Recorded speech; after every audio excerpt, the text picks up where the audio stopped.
நம்முடைய பிதாவாகிய தேவனாலும் கர்த்தராகிய இயேசு கிறிஸ்துவினால் உங்களுக்கு கிருபையின் சமாதானம் பெருகுதாக. நாளிலும் கூட நமக்கு ஜீவனை தந்ததுமல்லாமல் தயையும் பாராட்டார் அல்லவா, அவரை துதிக்கலாமா? வழுவாமல் காத்திட்ட தேவனே, வழுவாமல் காத்திட்ட தேவனே, என் வலக்கரம் பிடித்தவரே, வல்லடிக்கெல்லாம் விலக்கி என்னை வாழ்ந்திட செய்பவரே, ஆயிரம் நாவிருந்தாலும் நன்றி சொல்லி தீராதே, வாழ்நாளெல்லாம் உம்மை பாட வார்த்தைகளும் போதாதே, நான் உள்ளளவும் துதிப்பேன் உன்னத இயேசுவை, என் மேலும் கண்ணை வைத்து உம் வார்த்தைகள் தினமும் தந்து நடத்தின அன்பை நினைக்கையில் என் உள்ளம் நிறையுதே, உம் அன்பா நிறையுதே, ஆயிரம் நாவிருந்தாலும் நன்றி சொல்லி தீராதே, வாழ்நாளெல்லாம் உம்மை பாட வார்த்தைகளும் போதாதே, நான் உள்ளளவும் துதிப்பேன் உன்னத இயேசுவை. ஒரு வேத பகுதி வாசிக்கலாமா?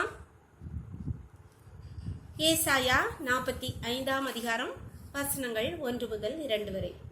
கர்த்தாவே, நான் அபிஷேகம் பண்ணின கோரேசுக்கு முன்பாக ஜாதிகளை கீழ்ப்படுத்தி ராஜாக்களின் இடைக்கட்டுகளை அவிழ்க்கும்படிக்கும், அவனுக்கு முன்பாக வாசல்கள் பூட்டப்படாதிருக்க கதவுகளை திறந்து வைக்கும்படிக்கும் அவனை பார்த்து அவன் வலதுகையை பிடித்து கொண்டு அவனுக்கு சொல்லுகிறதாவது, நான் உனக்கு முன்னே போய் கோணலானவைகளை செவையாக்குவேன்.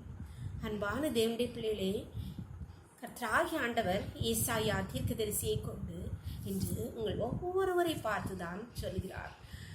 உங்கள் ஒவ்வொருவருக்கு முன்பாக ஜாதிகளை கீழ்ப்படுத்தி ராஜாக்களால் கட்டப்பட்ட கட்டுகளை அவிழ்த்து அடைக்கப்பட்டிருக்கிற வாசல்களை திறக்கும்படியாக உங்கள் வலது கையை பிடிச்சு கொண்டு கர்த்தர் உங்களை பார்த்து சொல்கிறார், நான் உனக்கு முன்னே போய் கோணலானவைகளை செவ்வையாக்குவேன். அதனால் பயப்படாதீர்கள், கவலைப்படாதீர்கள். எப்பேற்பட்ட சூழ்நிலையாக இருந்தால் கர்த்தருடைய சமூகத்திலே எல்லா சூழ்நிலையும் அவரிடத்தில் ஒப்பு வச்சிருங்கள். அப்பா, எனக்கு முன்பாக இந்த வாசல் பூட்டப்பட்டிருக்கிறதே, எனக்கு முன்பாக இந்த ராஜாயினை கட்டி வைத்திருக்கிறானே, அப்பா நீங்கள் என் வலதுகையை பிடிச்சு கொண்டுங்கன்னு சொல்லிங்கன்னா கர்த்தரிடத்தில் உங்களை ஒப்பு கொடுத்துருங்க. கர்த்தர் உங்கள் வலதுகையை பிடித்து உங்களுக்கு முன்னே போய் கோணல்களை செவ்வையாக்குவார். அவரிடத்தில் நம்ம காரியங்களை சொல்லலாமா? நம் பாதையை செவ்வைப்படுத்த முடியாது அவரிடத்தில் ஒப்பு கொடுக்கலாமா? எங்களை நேசிக்கிறீங்களா அன்பின் தகப்பனே, தர்மியான நாளுக்காக கூட நன்றியப்பா. நாளின் காலை முதலே மட்டுமாய் உம்முடைய கிருபைகளை தாங்கினதப்பா, உம்முடைய வலது கரமங்களை நடத்தினதப்பா. உம்முடைய கரத்திலே அடியாளோடு இணைந்திருக்கிற ஒவ்வொரு பிள்ளைகளையும் தாழ்த்தி தரும்பப்பா. ஒவ்வொரு பிள்ளைகளுடைய வலது கரத்தையும் நீங்க பிடிச்சுக்கோங்கப்பா. அப்பா, அவர்களுக்கு முன்பாக இருக்கிற எல்லா கட்டுகளையும் அவிழ்த்து போட்டுருங்கப்பா. கோணல்களை செவ்வைப்படுத்துங்கப்பா. நீங்க பிள்ளைகளுக்கு முன்னாக போய் கோணல்களை செவ்வைப்படுத்துங்கப்பா. பாதைகளை நெய்யாய் பொழிய பண்ணுவீராக. உம்முடைய கரத்திலே ஒவ்வொரு பிள்ளைகளையும் தாழ்த்தி தருகிறோம். இந்த இரவுக்களை மூடி மறைச்சுக்கோங்க.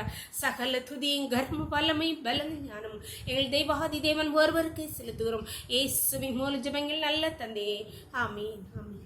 God bless you. கர்த்தர் உங்களை ஆசீர்வதிப்பாராக. ஆமீன்.